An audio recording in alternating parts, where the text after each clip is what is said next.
Oi, pessoal, boa tarde. Então, na aula passada, nós vimos sobre o conteúdo da álgebra de Boole, né, que consiste nos estudos de George Boole, onde aplica-se a lógica e os cálculos lógicos na vida cotidiana, como, por exemplo, em circuitos, né? Então, nós temos uma aplicação eh, muito direta em circuitos.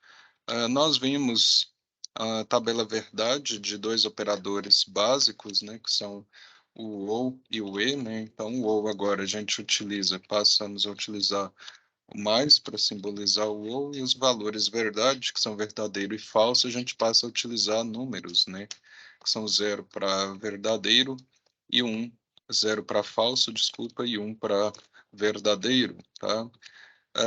E a tabela verdade do ou é a seguinte: se eu tenho zero ou zero, o resultado vai ser zero.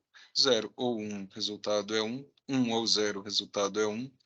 Um ou um, o resultado é um. E o e agora passa a ser uma multiplicação, né?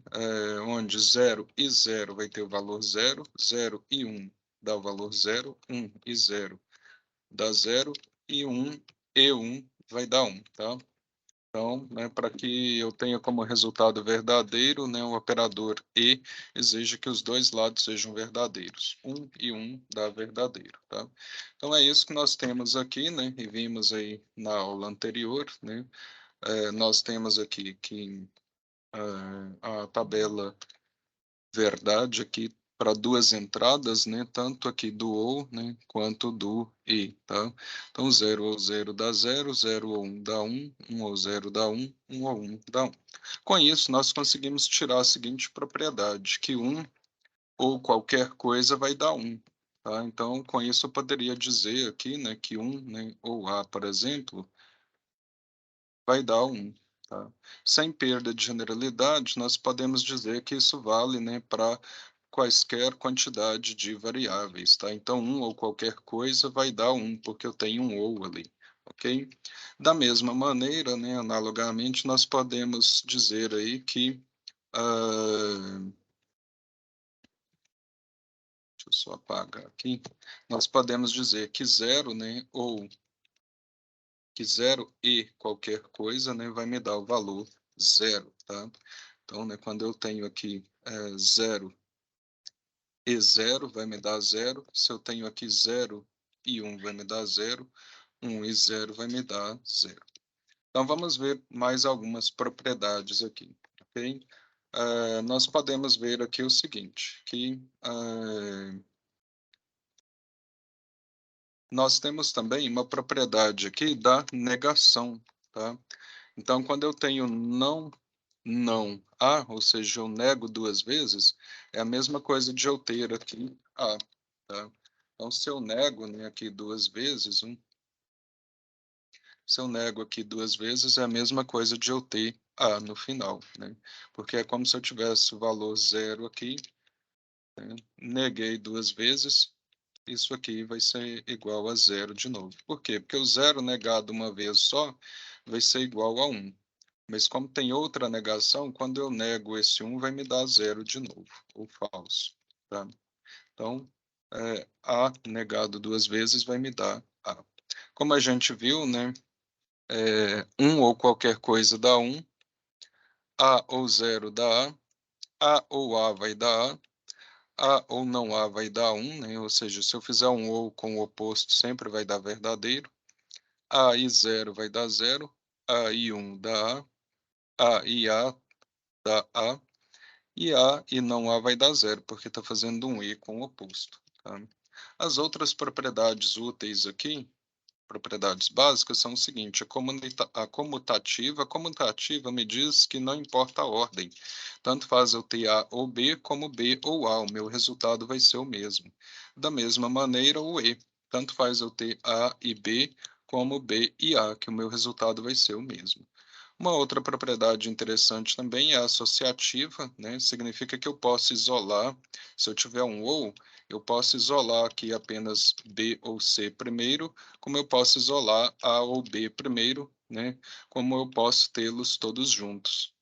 Da mesma maneira, se eu tiver o E, A e B e C, eu posso isolar B e C, como eu posso isolar A e B primeiro, como eu posso ter os três juntos, que não altera o resultado.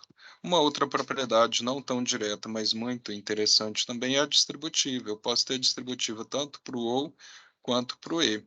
No caso do OU, se eu tiver A ou B, C, é a mesma coisa de eu ter A ou B e A ou C. Então, veja que eu distribuí o A para os dois. Distribuí o A em B e em C.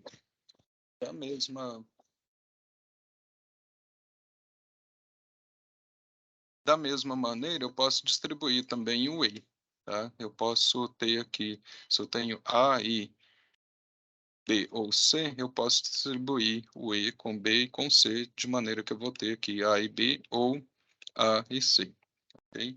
Então, essas propriedades são propriedades básicas, mas muito importantes. Tá? Há algumas propriedades não tão básicas, como a da absorção. Tá? Vou deixar como exercício para vocês fazerem.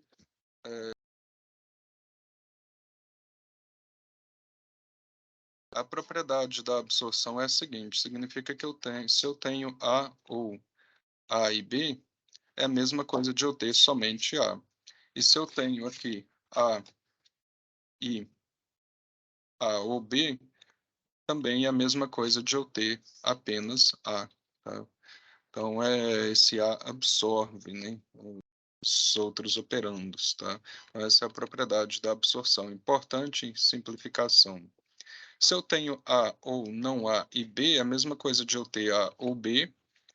Se eu tenho A ou B e A ou C, é a mesma coisa de eu ter A ou B e C. Tá? Então, essas propriedades não são tão básicas, tá? Preciso demonstrá-las, vou deixar como exercício, mas depois vou postar a solução. A partir disso, a gente chega aqui no Teorema de De Morgan. O Teorema de De Morgan é interessante pelo seguinte, significa que eu posso transformar um E em OU, obviamente utilizando outros operadores, como o da negação, ou posso transformar um OU em E, obviamente utilizando a negação. Significa o seguinte, que se eu tenho aqui não, e aí eu tenho aqui A e B, né, aqui no meio, isso aqui é a mesma coisa de eu ter não A ou não B. Não A ou não B. Essa é a propriedade de De Morgan. Sem perda de generalidade, isso vale para tantas quantas variáveis eu tiver. Aqui eu dei o exemplo com A e B, simplesmente para ficar mais fácil, mas pode ser com quaisquer quantidade de variáveis, ok? Da mesma maneira, eu posso transformar também o OU em E, né, utilizando a negação. Então, se eu tenho aqui, por exemplo, A ou B, mais negado, tem que ser tudo negado. Isso aqui é igual a não A e não B. Não A e não B. Ok? Novamente, sem perda de generalidade, né? Isso pode ser feito para tantas variáveis quanto possível. Ok? Então é isso no momento.